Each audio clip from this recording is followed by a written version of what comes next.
Alright, this is Dark Horse, Chapter 8. Kate Witherspoon eyed her husband over the prosciutto and melon and said one thing and thought another. She said that Ted could not possibly dump Eddie Quinn only a day after picking him up off the highway.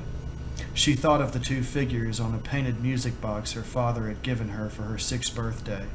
The soldier in a crimson shako and the peasant girl in a billowing yellow dress moved to the tinkling strains of a Victor Herbert waltz.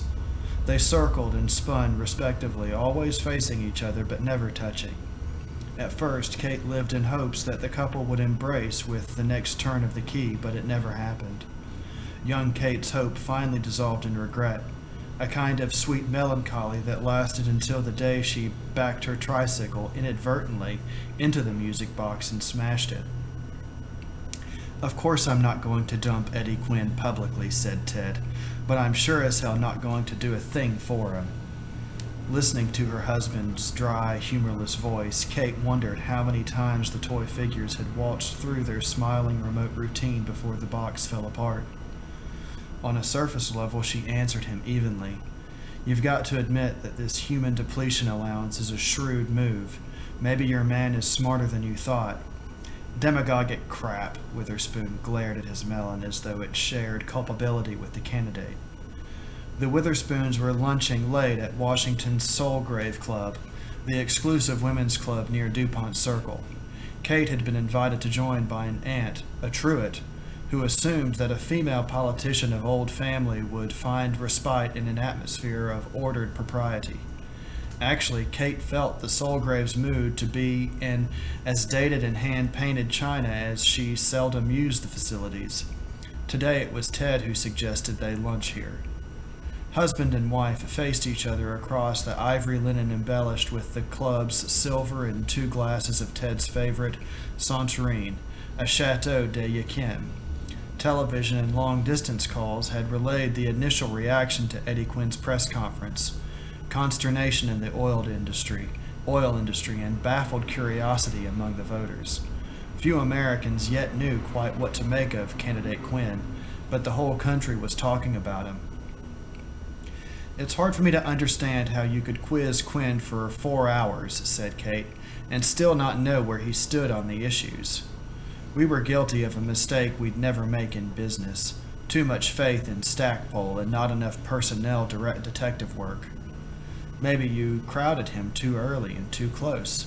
As I heard it, you practically ordered everything for him, his speech, his advisors, his schedule. But good God, Kate, think what he owed us. Until yesterday morning, Eddie Quinn was a nobody. Didn't you say you had dinner with him at the Oklahoma Bash Wednesday night?" She nodded, but in her mind she pictured Eddie sitting in the buff at a motel desk while he talked to Pete Stackpole at 5:30 in the morning, and then Eddie fully clothed handing a mind-strewn press conference with unexpected poise. Eddie seemed to fit naturally in either scene. What she could not imagine was Eddie lunching here at the Soulgrave. "Well now, how did he impress you?" asked Ted, "before his coronation?" "I liked him. He seemed bright, easy, straightforward, a sense of humor. But I had no idea then. Now, I don't know what to make of him." "You're not going to endorse him, of course." It was an order, not a question. "You're assuming again, Ted." The figures on the music box moved in their separate ritualized orbit, never touching. "What does that mean?" "It means I have to think of my district. Art is making soundings now.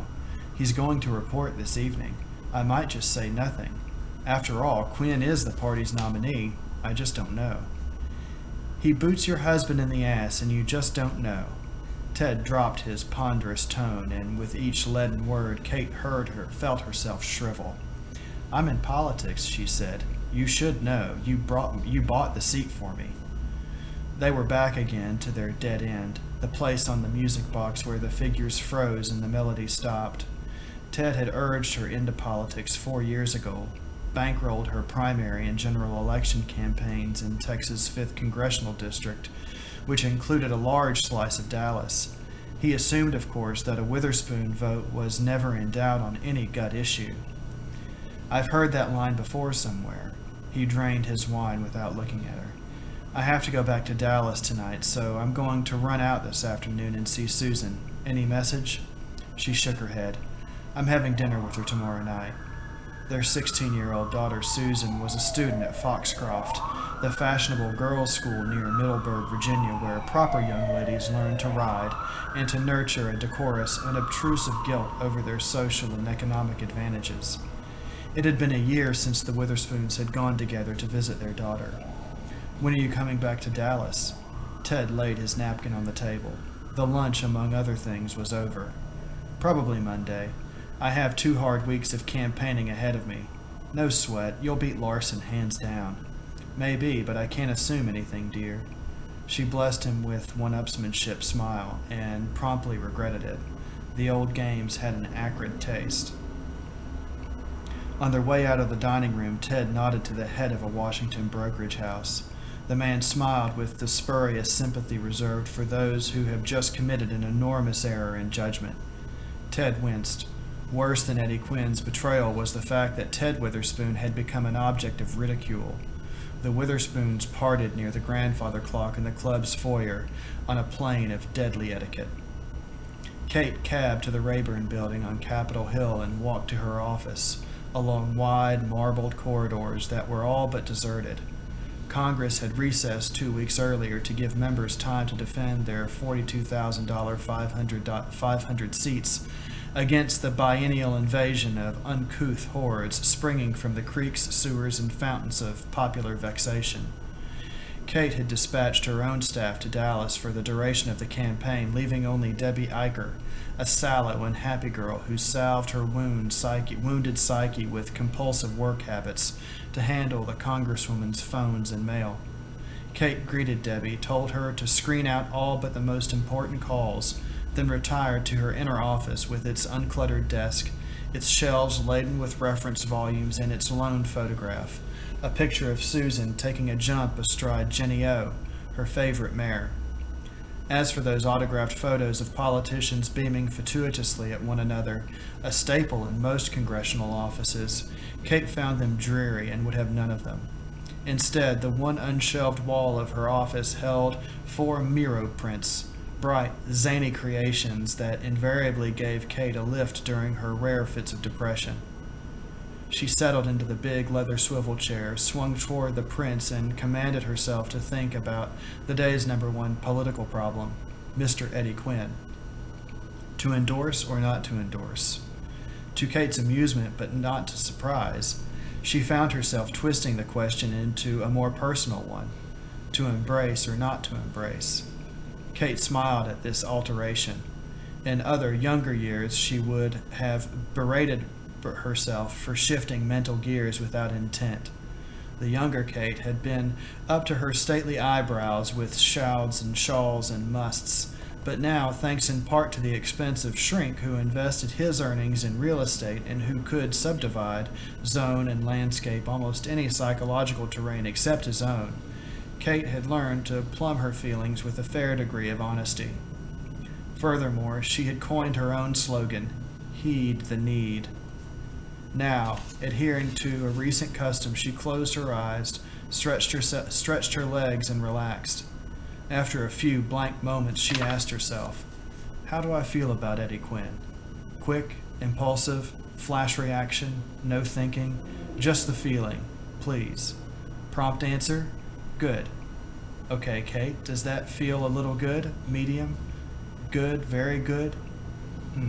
Not sure. Medium good, I guess. Okay, do you trust him?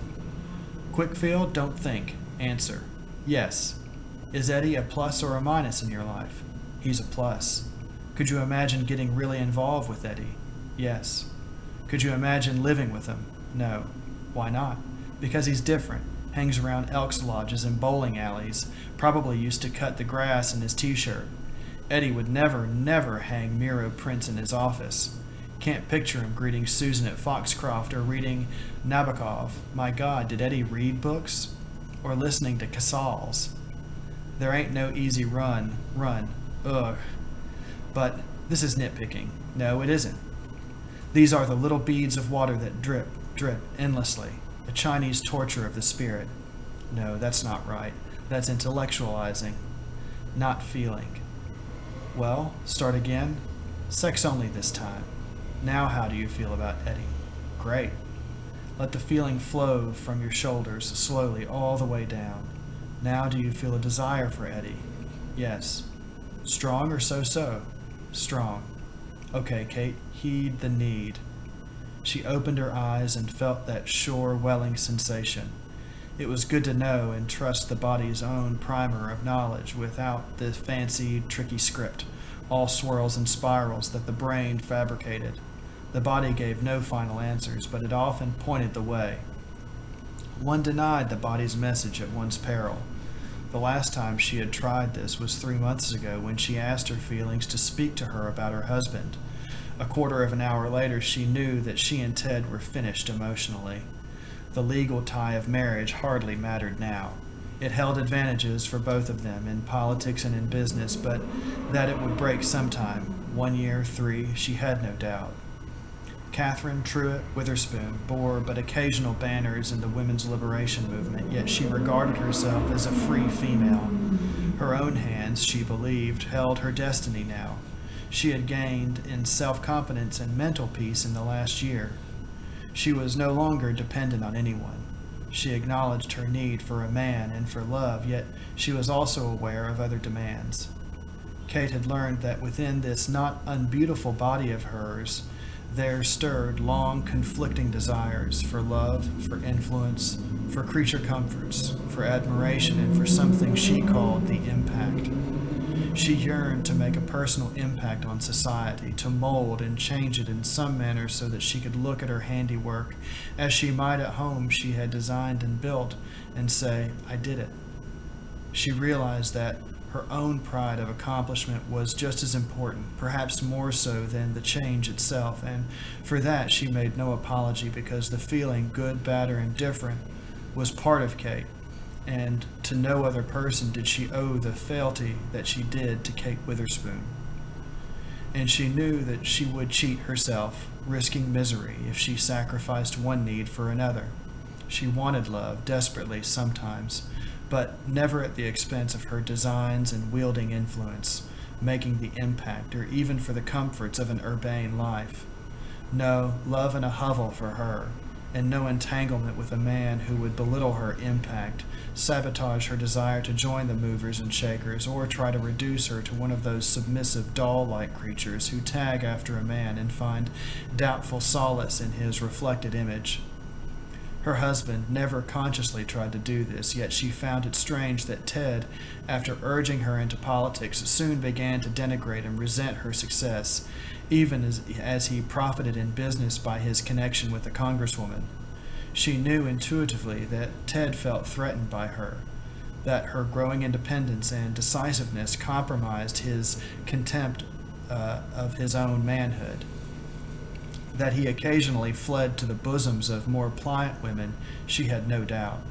Ted, she had come to believe, was an insecure, compulsive man who hid his inadequacies beneath a brusque, pompous exterior, a heavy piece of furniture on spindly legs. Ted, at times she pitied him, but mostly he bored her. Eddie Quinn, she sensed, was another breed of cat.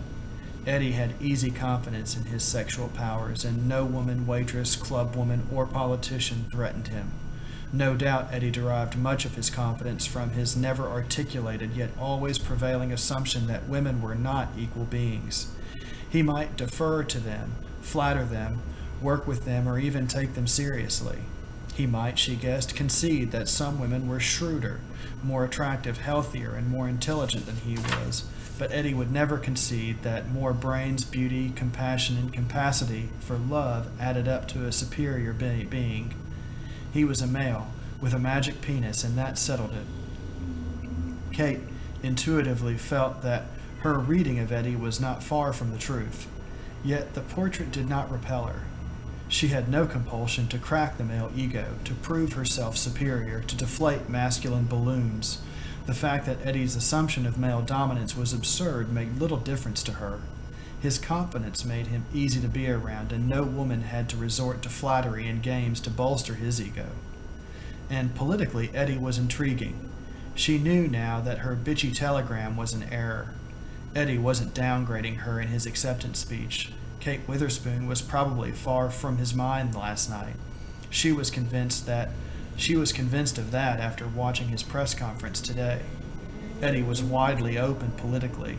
He believed that the manicured, well-tailored men had made a mess of the country recently, and who could deny that? And Eddie lashed out from his gut. He said what he felt. She understood that now, but further, she guessed that Eddie might welcome ideas from her. Despite his roots, a man who offered the country a human depletion allowance might be persuaded to endorse her birth control program. For 3 years, she had sponsored a bill to establish 3,000 federal population control clinics throughout the country. It remained locked in committee, largely because of opposition from old-line Catholics and some black leaders. To Kate, birth control made sense despite a recent fall in the birth rate. Without leadership by governments, the human race could spawn itself into one vast fetid slum. Birth control was Kate's impact. She would push it with all her energies, always realizing, of course, that the impact was subject to change on short notice. So she hankered to join Eddie's small circle of advisors. She had no doubt that Eddie would welcome her, but first she had to think of her district. She was not anxious to jeopardize her considerable popularity in the 5th District, her power base. What was the reaction to Eddie Quinn now in Dallas over 2 days of saturation by TV, radio, and newspapers? Kate placed a call through Debbie to her Dallas office. Art Rankin came on the line at once. "Hey." Art, an eager young politician who served as her administrative assistant, always sounded as though he'd just drowned 2 drinks and sometimes had. "Just getting ready to report in, Kate. Here's the Quinn rundown as I see it. Upper income, thumbs down. Upper, ditto. Middle, some interest. Lower, ready for Eddie. How much detail do you want?" "All you can give me." Kate pictured Art cradling the phone on his shoulder and puffing a cigarette.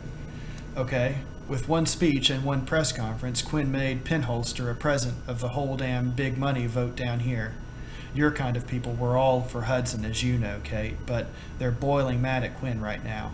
Incidentally, Ted's name is mud with that crowd. They think he's either a traitor or a fool, maybe both. Stepping down the income ladder, my guess is that Quinn won't get many votes from the $30,000 a year bracket. They're scared, and the middle of income's about the same, although there's some interest in Quinn. But below $15,000 a year, hell, they dig Eddie already. In the Mex neighborhoods, I sense a switch from Pinholster, whose Eastern liberal style seems phony to them. More on Chicanos later. Paco's out making the rounds now. As for Negroes, they're not talking. The busing thing put them off, but then Eddie's raising hell with the big bosses, and they like that. Blacks are still for Pinholster, we'd have to say. If the election were tomorrow, Quinn, would we lose big here? On the other hand, If the election were tomorrow, Quinn would lose big here. On the other hand, everybody is talking about him. I haven't heard Pinholster's name mentioned for 2 days. And another thing, women tend to like Eddie, and I mean women in all brackets. I don't know what it is, maybe a sex thing. One sidelight. There was a pause, and Kate could see Art shaking another cigarette out of his pack. She heard the click of his lighter. A lot of people are talking about that bit between Quinn and the AP reporter. They're sore at the newspapermen. Hell, nobody really likes reporters for exposing Eddie's attempt to plant a question, and they admire Quinn for his quick recovery. I guess the psychology is that they don't mind Eddie trying to put over a fast one like everybody does, but they're happily surprised at his honest admission when they got caught. They're used to politicians who try to wrinkle out of things when they get on a hook. Instead, Eddie seemed to be saying, "Hell yes, I tried it and I won't do it again, but so what?" Small thing, but people look for little character clues like that when they watch the tube. Kate thought for a moment after Rankin finished his tumbling monologue. "Art, what if I endorsed Quinn?" "A gamble. Of course, you're tied to Quinn anyway as the party's candidate because of Ted's role. Still, if you don't endorse, you could always ditch him without trouble later on if he goes sour." "Look, Kate, how well do you know this guy? I hear you had dinner with him the other night." Your grapevine's working okay, Art. I don't know him well. A lot of impressions, let's say. Yeah, well, here's my hunch. If this Eddie's sincere, he might turn the party's image inside out. We're the party of the haves, right? Well, for the last 2 days, this guy's been talking about the have-nots and the almost haves. Maybe he's just winging it, but if he means it and he makes a pretty good run against Pinholster, he could really switch things around. So you'd better be sure what kind of party you want. Put it this way. Could Congressman Kate of the Highland Park and Mill Reef, Antigua, Witherspoons, the Wellesley alumni, the Dallas Country Club, the Petroleum Club, find happiness in a party run by Eddie Quinn, the corner gas pumper, the business agent of the Teamsters Local, and some old Pollock from Arkansas named Hunk Jenwinski? Happiness is hardly the name of the game, baby. My game is victory in the fifth. On that runway, Kate, you're an easy takeoff. This guy Larson is making no dent whatsoever. Pinholster would have to carry Dallas County by a super landslide before you'd get rubbed out. But thinking of the party and your future, you'd better be sure Quinn is heading where you want to go. I'm thinking of joining his staff, she said. Silence settled briefly on the line. Has he asked you? No, but he needs help. I think he'd take mine. We'd have to cancel a raft of your campaign dates. I could fly down for the last 2 weekends. Wouldn't that hold us? Yeah, we could manage, but it's a risk. If Quinn runs bad with you and his staff, it could hurt you. I'm ready to take the risk, Art. She felt a surge of spirit at having committed herself. Compared with Hudson, this man is exciting. As for the party, it's due a shake-up. Haven't you said so yourself? Every time I get a chance to beat your ear, he laughed. Okay, Kate, good luck. If we lose, you can always retire to Antigua and I can go back to selling municipals. She waited a few minutes after the goodbyes, then went to the door and spoke to Debbie, who was on the phone. When you finish, Debbie, see if you can reach Mr. Edward Quinn for me. He's at the Hay Adams. Debbie swung around, receiver in hand and eyes wide. That's funny, Miss Witherspoon. He's on the line right now. Kate smiled, closed the door, and walked rapidly to her desk. Okay, Debbie, I have it. She waited until she heard the click. Eddie? Hi, Kate. It's telepathy. I just told my girl to call you, and there you were. First minute I've had. His voice had a bounce to it. Listen, Kate, that telegram last night bugged the hell out of me. Then I saw you at the press conference. What happened? I don't understand.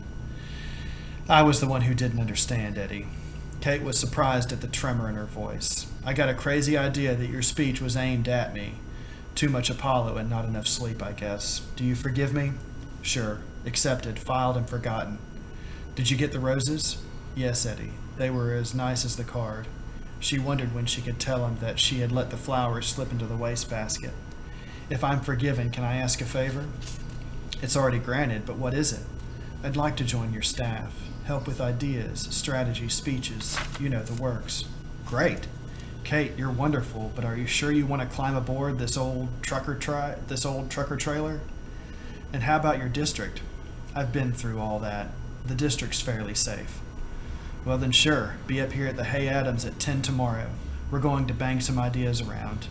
You made my day, Kate. My luck is running. There's a hook, Eddie. Okay, sink it in easy. I'm the population champion in the house, you know. I'll try to persuade you. That's a fair warning. Birth control? I'm in enough trouble with the church as it is. Why don't dames just swallow the pill and keep quiet about it? It's not that simple. Will you give me 10 minutes sometime in the next couple of days to explain? He hesitated, and when he spoke, his voice dropped to a lower tone.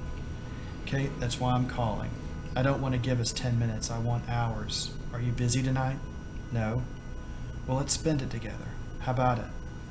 Her mind swarmed with the complications. But Eddie, all the Secret Service, newspapermen, God knows who else, people know me. I can't just go waltzing through the Hay Adams lobby like a call girl. I have a plan. Are you ready? That depends on what it is. But she knows she would go almost anywhere, through a boiler room, down an alley if necessary. This man made her feel more together at any time in 10 years. Jim Flannery, an okay guy, is head of my SS detail. He has a cabin on the Potomac northeast of Leesburg. My excuse is that I need a good night's sleep away from the pressure. The newspapermen won't follow if I promise to call them in case of an accident or something. Then you come up on your own wheels.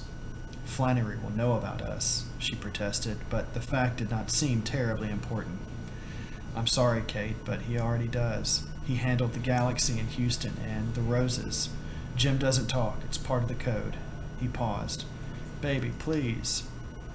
My, what coaxing you have done, Mr. Candidate? She laughed. Her whole body felt alive. What if I say no? My God, she thought, here I am teasing him. Then I might get smashed for the first time in 20 years and do something nuts like declare war on Texas.